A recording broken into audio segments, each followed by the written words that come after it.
Yes, Honourable fourth member for Port Louis North. Your question? Yes. He just arrived. Yeah. B149.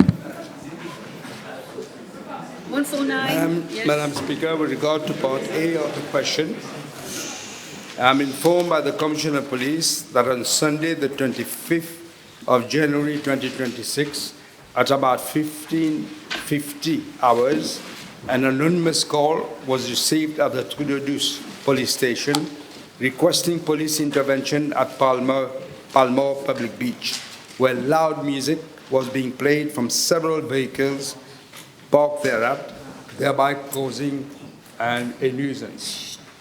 A team from the Etwareea police station proceeded to Palmar Public Beach at around 16:00 hours. Upon arrival, police officers noticed several vehicles parked at the site, including one white car with its boot open and playing very loud music.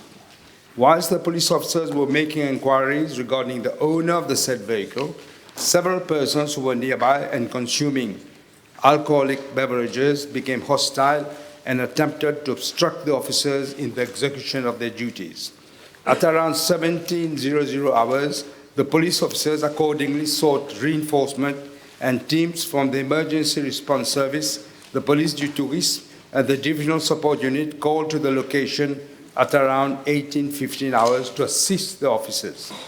Regards to Part A and B and C of the question, when police officers were attempting to establish contraventions to a crowd of around 250 persons gathered, and some uttered abusive words towards the police and threw empty beer bottles as well as sand towards them and the police vehicles. One police vehicle was slightly damaged. In these circumstances, the police officers adopted a measured approach with a view to avoiding direct confrontation with a hostile crowd, which was around 250, as I said. No arrest could be effected at that time. The police officers withdrew from the immediate vicinity while maintaining a police presence from a distance. The crowd actually dispersed at around 20:30 hours, following which the police officers also left the spot. Following subsequent inquiries conducted on the 26th and 27th of January 2026, 12 persons were arrested in connection with the incident. Out of these, 8 were provisionally charged for the offense of rebellion and 1 for rogue and vagabond, whilst 3 persons were released after inquiry. 4 persons were also contravened for playing loud music. I have requested the Commissioner of Police to complete the inquiry at the earliest. As regards Part B of the question, I wish to inform the House that the police is now deploying a contingent of the Special Mobile Force, together with the Divisional Support Unit, Emergency Response Service, and Police du Tourisme, as well as Police de l'Environnement, every Sunday from 12:00 hours to 20:00 hours at the main public beaches. We also, and I'm Speaker, as I mentioned last week, we're also looking at the possibility of increasing the fine. Even though it is rather high, we think we should be increased. And as I mentioned last week in my reply, I think BQB 78, we will not tolerate that police officers are sworn at and distracted while performing the police duties. People must respect the uniform of that police officer who is doing a public duty. The law will be strengthened and be made more severe. Thank you, Prime Minister. Yes? Yes, Madam Speaker. The first question, Madam Speaker, if you'll allow, is firstly, why was it deemed appropriate to allow those persons who, according to the Prime Minister himself, were consuming alcohol, were violent, had been rebelling against police officers, so much so that they were impuissants? The question being, why was it deemed appropriate to let these persons simply go on that night? And why was the SMF and the SSU not mobilized there and then when it was obvious that they were, when the ratio of police officers to violent individuals was very much off? As I explained, Madam Speaker, the police wanted to avoid a direct confrontation with about 250 persons. By the time the SMF would come in exactly, they decided on the spot that it's better not to have this confrontation now, but they will get these people through the various systems that they have, and they did. So they're wise after the event, of course. Yes. No statements? Yes. May I ask the Prime Minister, is he aware that apparently, and maybe he can confirm, there has been further incidents there at Palmar since this incident? Is he aware of same? I'm not aware of any further incident, Madam Speaker. The last question, Madam Speaker. Thank you. Madam Speaker, I've been repeating it time and time again. Question. For specialized units. I'm glad to hear that it will now be done. My plea, however, to the Prime Minister is that 8 o'clock is too early. Put a question. Will the Prime Minister consider, therefore, extending the time that the SMF and other specialized units will be on duty at main public beaches to over 8 o'clock? In fact, I would ask him to at least 12 p.m. 12 p.m., okay. 12 p.m. I will pass on this suggestion to the Commissioner of Police. Okay, next question. Mr. Third member for Grand-Bay, Boudreau. Merci, Madame la Présidente. La question B150, s'il vous plaît. Madam Speaker, with your permission, I shall reply to parliamentary question B150 and B160 together as they relate to the same subject matter. The Port Master Plan of 2024, which focused on development needs up to 2050, was approved by the Board of the Mauritius Ports Authority on the 18th of March 2025. Based on cargo forecasts and changes in the port environment, 7 infrastructural projects at the estimated cost of 56.3 billion rupees have been recommended for implementation with a view to increasing the container handling capacity, improving productivity, port efficiency and operation. Madam Speaker, I'm informed by that the Mauritius Ports Authority has already initiated action for the implementation of 3 projects, namely the expansion of the existing terminal to accommodate additional container stacking yard and introduction of a new gate system to increase operational efficiency and capacity of the terminal. The Mauritius Ports Authority is finalizing the bid documents for the procurement of consultancy services. The request for proposals is expected to be floated in April of this year.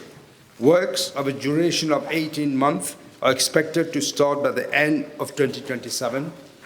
B, the extension of the cruise jetty to accommodate larger cruise vessels.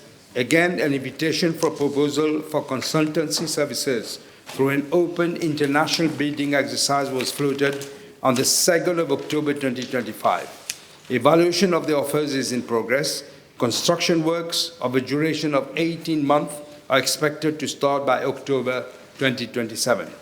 And C, pre-qualification document for the selection of contractors for the infrastructural development at Fort William of an extent of 55 hectares have been submitted to the Central Procurement Board on the 17th of March 2026 for their vetting prior to launching the pre-qualification of contractors exercise. Works of a duration of 15 months are expected to start by April 2027.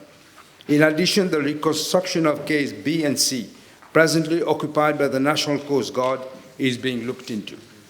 2 jetty projects would be financed by private promoters who would be operating at Fort George and Fort William. The Mauritius Ports Authority has already earmarked land of a total extent of 3 hectares at Fort George for the development of petroleum storage facilities. Procedures for the allocation of land are ongoing, and as regards the proposed jetty at Fort William, same will be developed by the promoters of petroleum storage facilities. Madam Speaker, following my state visit to India in September of last year, both governments have agreed on a strategic partnership for the redevelopment and restructuring of the port in Mauritius. On the 19th of December 2025, government agreed to the setting up of an interministerial committee on the strategy for port development under the chair of the then Deputy Prime Minister. On the 6th of March 2026, government agreed in principle to the recommendations of the interministerial committee to inter alia, A, opening of the capital of the Cargo Handling Corporation to Mazak Limited and Mediterranean Shipping Company Limited as minority shareholders of up to a threshold of 40%, subject to compliance with the Public Procurement Act and the Competition Act, and B, the implementation of the Island Container Terminal Project. Madam Speaker, the Island Container Terminal Project comprises the construction of a breakwater to create a rather tranquil basin, if I may put it that way, in front of the present Mauritius Container Terminal. A navigation channel dredged up to 18 meters deep, a new container terminal of an area of 50 hectares, and a quay of 1.2 kilometers in length. The cost of the project, as per the Port Master Plan, is estimated to be approximately 47.3 billion rupees, excluding VAT, and the construction period is projected to be between 6 to 8 years. In addition to standard container operations, the project is planned as a multifunctional and future-oriented port development. Thank you, Mr. Etwareea. You're okay? Mr. Lubin? Yes? Yes. May I ask the Honourable Prime Minister, how will the role of the MPA as a landlord and regulator be preserved in the event of increased private sector participation in the development of the port? The private sector will be less than 50%. Okay. One more? Yes. Yes? And does the Port Master Plan incorporate Green Port Initiative as it is being done around the world? Because as at now, our port is very near to a bird sanctuary as well. So does this master plan will englobe this Green Port Initiative? Yes, it will. Okay, thank you. Now, Mr. Beechook, I think. Oui, Madame la Présidente. B151, s'il vous plaît. Madam Speaker, again, I shall reply to parliamentary questions B151 and 158 together as they relate to the same subject matter. In regard to Part A of the question, I'm informed that as of 27th of March 2026, 64,165 foreign workers are employed in Mauritius, of whom 50,234 are holders of work permits under the Non-Citizens Employment Registration Act, and 13,931 are holders of occupation permits under the Immigration Act. The main sectors in which they are employed include manufacturing, construction, agriculture, tourism, and SMEs.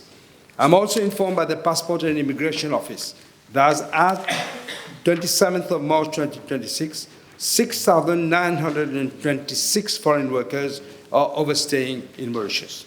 The details are as follows. 2,819 have been reported as missing by their employers, and their work permits have been cancelled. 2,698 have expired work permits and are awaiting renewal thereof, and 1,409 have expired work permits and no applications for renewal were submitted. I'm tabling the nationalities of the overstaying foreign workers. Madam Speaker, as at 27th of March 2026, 6,656 foreign students hold valid residence permits. Foreign students are allowed to work up to 20 hours per week without the need of any work permit.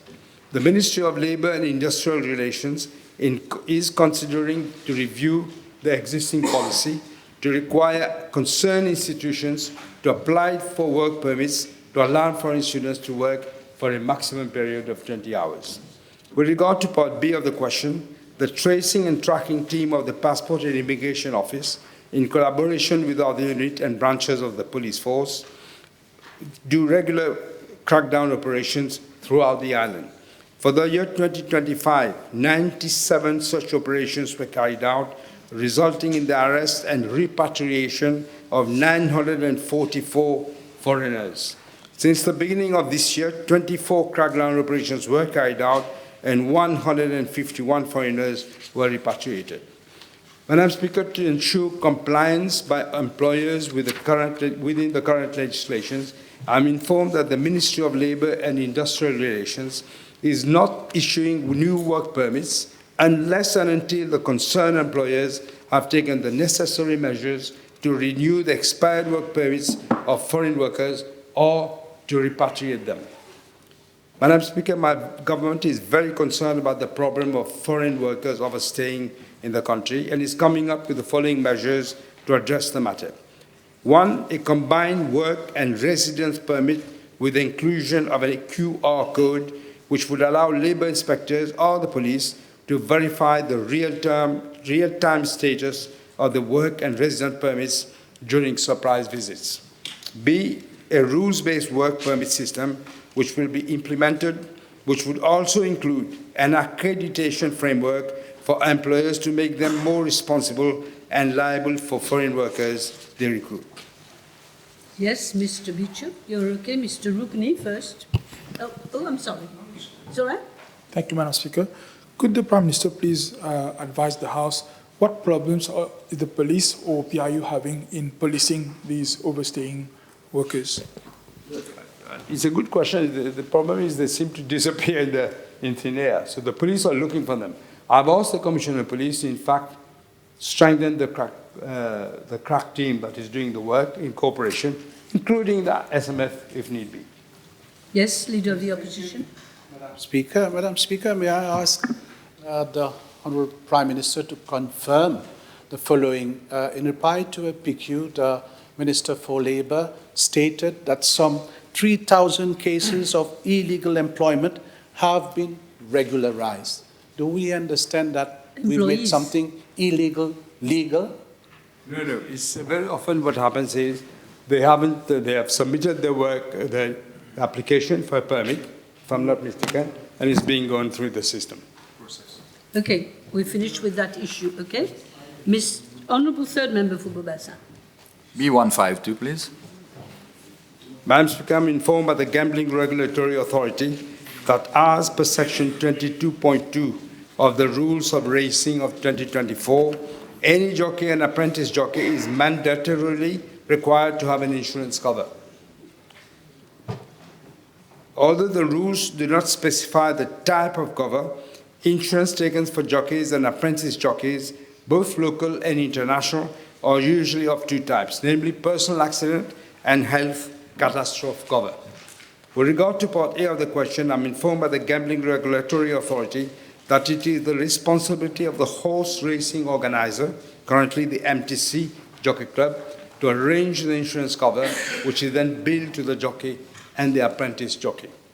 I'm informed that under the previous government, the People's Turf PLC did not provide for insurance cover for the jockeys and apprentice jockeys for both 2023 and 2024, the period during which it was, that is the PLC, was the horse racing organizer. And this was against the principles of the Gambling Revenue Authority, to which the latter, I must say, turned a completely blind eye. They didn't do anything about it. The annual premium for the personal accident cover is as follows: 172,500 for a local jockey and an apprentice jockey, and 87,500 for a foreign jockey. The annual premium for health insurance is 14,244 for both local jockey and the apprentice jockey. Concerning Part B of the question, I'm informed by the Gambling Regulatory Authority that as per Section 20 of the Rules of Racing 2024, a person can apply for an apprentice jockey license if that person is aged 16 years or more. This is, I believe, the international practice. Furthermore, this age limit is in line with Section 10 of the Workers' Rights Act, which provides that a person is considered to be of full age and capacity to enter into an employment contract only if the person is aged 16 years or more. Madame la Présidente. Yes. Merci. Et l'honorable Premier ministre peut-il expliquer à la Chambre, sachant que les difficultés que rencontrent les jockeys et apprentis mauriciens pour gagner leur vie, pourquoi la prime d'assurance est beaucoup plus élevée que celle qui concerne les jockeys étrangers, pratiquement le double, si j'ai bien compris la réponse du Premier ministre. This is precisely because it is felt that they already have an insurance from wherever they are coming. That is a foreign jockey. They already have an assurance for this, for this which covers them. So this is why it is lower. Okay.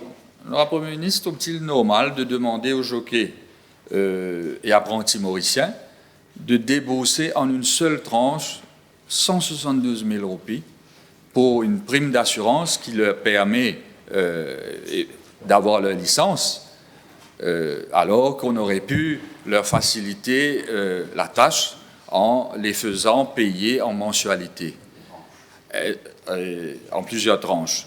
N'est-ce pas là enlever la chance aux Mauriciens de pouvoir exercer leur métier en toute quiétude? L'honorable Premier ministre prendra-t-il toute cette question avec la GRA? Pourquoi ne pas demander à la GRA, par exemple, de subventionner cette prime d'assurance? I'm not sure that the GRA can subsidize them, but I could ask them whether it's possible to pay in tranche. That's what you're saying. I could ask them. I don't know whether it's feasible or not, because it's an insurance company at the end of the day who will decide. But Okay, fair enough. Now we have first member for Sabah. Thank you, Madam Speaker. B153. Madam Speaker, I'm informed by the Commissioner of Police that for the period 1st of January 2026 to 27th of March 2026, a total of 650 cases of driving under the influence of alcohol were detected by the police. Out of these 650 cases, I'm informed that 46 suspects are the second offense, 5 are the third offense, and 2 are the fourth offense. As regards the action being contemplated to prevent repeating such offenses, I'm informed that the police are intensifying targeted enforcement operations, including alcohol tests, checks, vehicle checkpoints, and patrols at high-risk periods and locations, while also pursuing public awareness and sensitization campaigns to discourage drink driving and promote responsible behavior.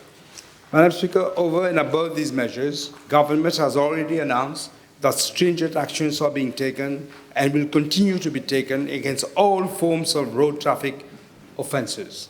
In fact, the Road Traffic Act has recently been amended to reintroduce the penalty point system, which provides for stricter sanctions, including automatic disqualification upon accumulation of penalty points. These amendments also include longer periods of license suspension for repeated offenders and tougher fines and penalties for serious traffic offences. Additionally, the Ministry of Land Transport is currently working on a new piece of legislation whereby vehicles of persons booked for driving under the influence of alcohol or drugs will be immediately impounded. The Commissioner of Police will be empowered to take ex parte application, to make ex parte application to a judge in chambers for the immediate suspension of driving licenses in such cases. Yes. You're right? Yes? Okay, now I have the third member for Port Louis North, Mr. Kazem. Thank you, Madam Speaker. B154, please. Madam Speaker, there are currently 14 vacant positions at the Registrar General's Department in different grades. These include 6 vacancies in the grade of registration and senior registration officer. And the post, Madam Speaker, was advertised by the Public Services Commission in October 2023. That is just prior to the election. 1 year prior to the election. Following a selection exercise by way of letter dated the 1st of October 2024, which was received by the Registrar General's Department on the 4th of October 2024, the PSC submitted the names of 8 candidates to be appointed. However, following the dissolution of the National Assembly on the 4th of October 2024, the department stayed action on this issue and the PSC re-advertised the post on the 30th of July 2025, and as at date, recruitment process is still underway at the level of the PSC. The remaining 8 vacancies are as follows: 1 Principal Financial Operations Officer, 1 Financial Operations Officer, Senior Financial Operations Officer, 3 Assistant Financial Operations Officer, 1 Assistant Procurement and Supply Officer, 1 Management Support Officer, and 1 Confidential Secretary. These grades fall under the aegis of the Ministry of Finance and the Ministry of Public Service and administrative reforms. Action has already been initiated for the filling of these vacancies. Madam Speaker, there's still a backlog at the level of the PSC, and this is why it is taking so much time to fill vacancies in general in the public service. Thank you. Yes, you're right. Yes, Mr. Bijan, last question. Yes, thank you, Madam Speaker. B155. Madam Speaker, in June 2020, in the context of COVID-19 pandemic, the previous government agreed to implement, against others, a wage support loan scheme and for export-oriented goods enterprises to be administered through the Development Bank of Mauritius Limited. Out of a total of 8 billion rupees, which was made available by the Bank of Mauritius to the DPM, 5.9 billion have been utilized to service loan requests from its clients under the various COVID-19 schemes. With regard to Part A of the question, I'm informed that the Bank of Mauritius provided a special line of credit of 2 billion rupees to the Development Bank of Mauritius to facilitate the implementation of the scheme. This line of credit carried an interest rate of 1.3% per annum and was repayable over a period of 5 years, including a 6-month moratorium period. Of the 2 billion line of credit, 1.5 billion was subsequently on-lent to EOEs. In regard to Part B of the question, I'm informed by the DBM that the terms and conditions of the schemes were as follows. 1, the loan amount was determined based on the wage bill of the enterprise. 2, the interest rate of 2% per annum. 3, the repayment of up to 5 years, including a moratorium of 6 months on capital. With regard to Part B1 of the question on security requirements, I'm informed that the Development Bank of Mauritius, that in the context of the COVID-19 pandemic, and given that the enterprises were in distress, the board of the DBM approved the scheme whereby no collateral was requested as security from the beneficiaries of the loans, contrary to the usual credit policy guidelines of the Development Bank of Mauritius or of any other bank. Madam Speaker, with regard to Part B2 of the question, an amount of 1.5 billion rupees was disbursed under the scheme to 43 enterprises. To date, 580 million have been repaid, comprising both capital and interest. Currently, 36 enterprises are in arrears for an amount of 335 million rupees, that is 299 million rupees in capital and 36 million rupees in interest. Madam Speaker, I'm further informed that the Development Bank of Mauritius has not written off any liabilities for beneficiaries under the scheme. However, as of the 30th of June 2025, some 400 million rupees of the total portfolio are classified as non-performing, of which 304 million relate to 5 companies that are either in liquidation or under receivership. The 5 companies are Star Knitwear Group Limited, Jockeys International Limited, Beachwear Exports Company Limited, Les Ateliers Créatifs de l'Océan, and Riverwalk Investment Limited. As the House is aware, incidentally, Star Knitwear Group still owes the IMIC a sum of 425 million rupees. With regard to the impact on the DBM, such provisioning for non-performing loans have seriously affected the accounts of the Development Bank of Mauritius, which shows substantial loss of 388 million rupees for the financial year 2024-2025, compared to the positive performance recorded over the past 3 financial years. Furthermore, the non-payment of the dues by the beneficiaries of the scheme will further impact on the DBM's capacity to meet its repayment obligations to the Bank of Mauritius. Today, the Development Bank of Mauritius has been squeezed out of all essential funding, preventing it to deliver on its core mandate because cronies of the previous government have looted the bank. This is yet another case of broad daylight robbery of public funds under the previous government, which has now endangered the financial standing of the Development Bank of Mauritius. Madam Speaker, I've given instructions for an inquiry to be carried out on the whole matter to find out all those responsible for this big financial scandal. As regards part C of the question, I wish to inform the House that in June 2020, the Minister of Finance issued a letter of comfort to the Bank of Mauritius to the effect that government will make its best endeavours to ensure that the DBM meets its obligations in respect to the line of credit. It also provides an underlying fiduciary guarantee that government will be liable for all liabilities in case of default. Thank you. Yes, Mr. Vijan. Thank you, Madam Speaker. In light of the alleged abuse of the scheme by the former government, will the Honourable Prime Minister inform the House whether any action will be taken to chase those companies which have taken millions of rupees from the DBM and have winded up after benefiting from the said scheme? It is the intention of government to do exactly that. In fact, we know that, for example, one company has taken all this money and has relocated in South Africa. All this we're looking at. Thank you. Time is up now. Thank you very much, everyone.